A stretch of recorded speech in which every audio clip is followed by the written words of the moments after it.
வணக்கம். கொடுங்கையூர்ல 24 மணி நேரமும் டாஸ்மாக் ஓப்பனா இருக்கு அப்படின்னு சொல்லிட்டு திலகபாமா இவங்க வந்து ஒரு பொலிட்டீஷியன் இவங்க வந்து கம்ப்ளைண்ட் கொடுத்துருக்காங்க. கொடுத்தோடனே பாத்தீங்கன்னா போலீஸ்காரங்க வந்து ஒரு 2 பேர் வந்து போயிட்டு டாஸ்மாக் ஃபுல்லா செக் பண்ணிட்டு அங்க இருக்கிற திங்ஸ் எல்லாம் பறிமுதல் பண்ணிட்டு இனிமே இந்த மாதிரி நடக்காது அப்படின்னு சொல்லிட்டு இவங்களுக்கு வாக்குறுதி கொடுத்து அனுப்பிட்டாங்க. இப்போ நீங்க என்ன நினைக்கிறீங்க?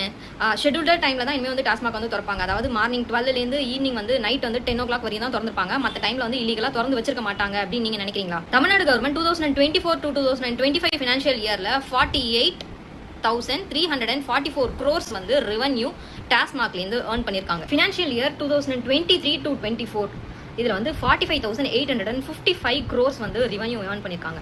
23 to 24ல இருந்து 24 to 25 இது 2 இயர்க்கும் நடுவுல கிட்டத்தட்ட 4,000 crores வந்து ரெவன்யூ எக்ஸ்ட்ரா ஈல்ட் பண்ணிருக்காங்க.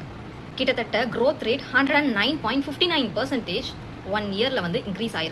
இதுக்கு நிறைய லீகல் ரெமடிஸ் இருக்கு. போலீஸ்ல கம்ப்ளைண்ட் பண்ணலாம், கலெக்டர் ஆஃபீஸ்ல கம்ப்ளைண்ட் பண்ணலாம், ரிட் ஃபைல் பண்ணலாம், பப்ளிக் இன்ட்ரெஸ்ட் லிட்டிகேஷன் ஃபைல் பண்ணலாம். நம்ம இதெல்லாம் பண்ணிட்டு ஒரு ப்ராப்பரான ஜட்மெண்ட் வாங்கிட்டு வெளியில வந்தாலுமே திருப்பி என்ன நடக்க போகுது?